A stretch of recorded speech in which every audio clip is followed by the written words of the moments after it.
आप द्वारा अपने पूर्व व वर्तमान में क्रोध, लोभ, आसक्ति व सम्मान रूपी दोषों को समाप्त करने का प्रयासरत हूं। गुरुदेव, इस प्रक्रिया में कभी कभी ऐसा लगता है कि इन पर नियंत्रण प्राप्त कर लिया है, परंतु अगले ही क्षण अपने आप को इन दोषों से हारा हुआ पाता हूं। ये सब अहम का भी खेल चल रहा है, देहाभिमान का। असलियत में ये प्रयास से नहीं ठीक होते, ये कृपा से ठीक होते हैं। प्रयास में अहम प्रधान होता है। अहंकार विमूढ़ आत्मा करता हमिति मन्यते। मैंने ऐसा किया, मैं ऐसा करूंगा, ये कभी नहीं सफलता प्राप्त हो पाएगी।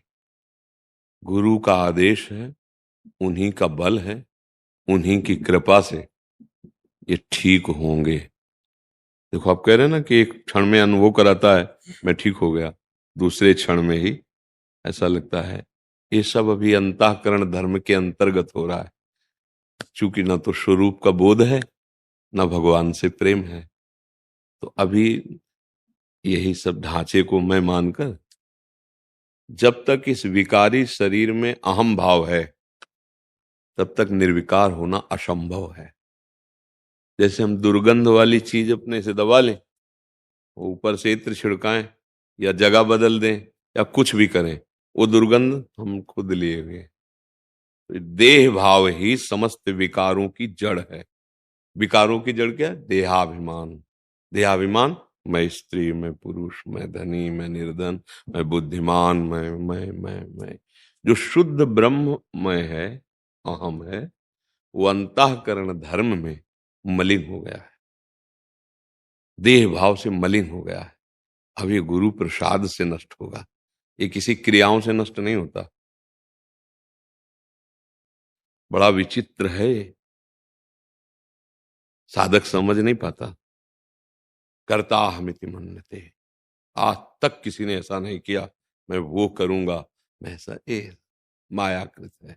समझ में आ जाए तो आ जाए, नहीं तो भाई ये अध्यात्म है। एकमात्र सच्चिदानंद भगवान का भक्ति के द्वारा उपासना भजन या स्थूल सूक्ष्म कारण तीनों को बात करके अपने स्वरूप में स्थित होना, ये दोनों बहुत कठिन है। इसकी यात्रा शुरू होती है गुरु चरणों से।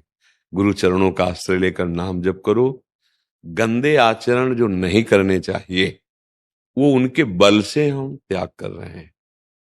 उसमें अहम स्वीकार न करें, क्योंकि अहम स्वीकार करते सबसे बड़ी मलिनता अहम है, सबसे बड़ी गंदगी अहंकार है, और ये बड़ा सूक्ष्म है। खास बात, जब त्याग कर दोगे देह भाव, तब किससे कहोगे एक ही परम तत्व तो सब में विराजमान है, ये प्रदर्शन किसके लिए? क्या होता है, देहाभिमानी जीव सतमार्ग का आश्रय तो लेना चाहता है, पर अहंकार जो है उस सतमार्ग में ऐसी टांग मारता रहता है कि गुरु ही पकड़ पाता है, दूसरा नहीं। गुरुदेव की दृष्टि में चोर छुप नहीं सकता, गुरु की आज्ञा में मन को चलाने से होगा। श्री कृष्ण चंद्र जी से बढ़कर कोई गुरु है? वंदे कृष्णम जगत गुरुम। गीता जी आप उठाइए, गुरु आज्ञा है वो। भगवान की श्वासों से वेदों का प्रादुर्भाव आया है, प्रादुर्भाव हुआ। उपनिषद उठाइए, भगवान की आज्ञा है। भगवान श्री कृष्ण द्वैपायन व्यास देव जी के रूप में स्वयं भगवान ही प्रकट हुए, 18 पुराण की रचना की। आप उनको उठाइए, उनके सिद्धांत से चलिए। तो गुरु के इन दिव्य वचनों को केवल गुरु ही जानते हैं। अब वो क्या कृपा किए, कृपा करके उन्होंने हमारी भाषा में, हमारे दिमाग में जिससे बात पहुंच जाए, मानव रूप धरकर हमारे सामने संत वेश में आ गए। बंदो गुरुपद कंज कृपा सिंधु नर रूप हरि। है कौन? हरि। किस रूप में? नर रूप में।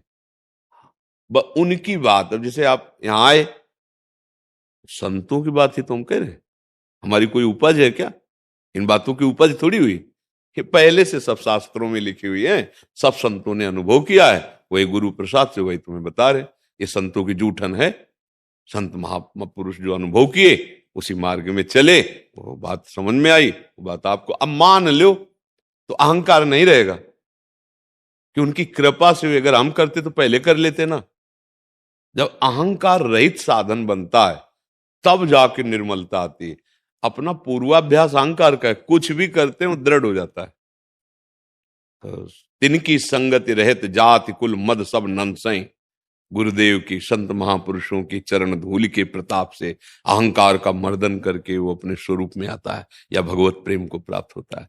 जब रहुगण को उपदेश किया जड़ भरत जी ने, तो रहुगण ने कहा किस साधना से बोध प्राप्त होता है जो आप बोले?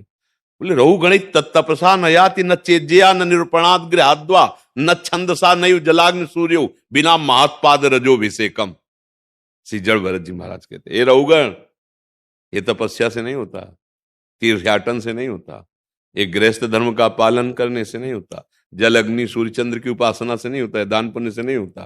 कैसे होता है? बोले ब्रह्मबोध संपन्न महापुरुष की चरण रज से अभिषिक्त होने पर होता है।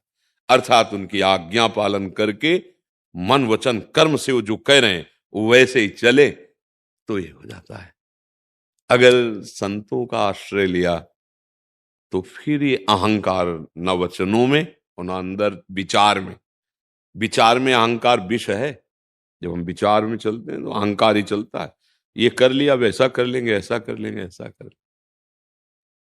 जब तक करना है तब तक वो बैठा है, जब हो रहा है तो अहंकार लीन हो गया। अब हो रहा है, आप दृष्टा मात्र हैं, यंत्रवत भगवान चला रहे हैं, गुरुदेव चला रहे हैं, या यंत्रवत प्रकृति से हो रहा है, आप कर्ता और भोक्ता दोनों भाव से रहित, तब वो जाके निर्विकार होता है।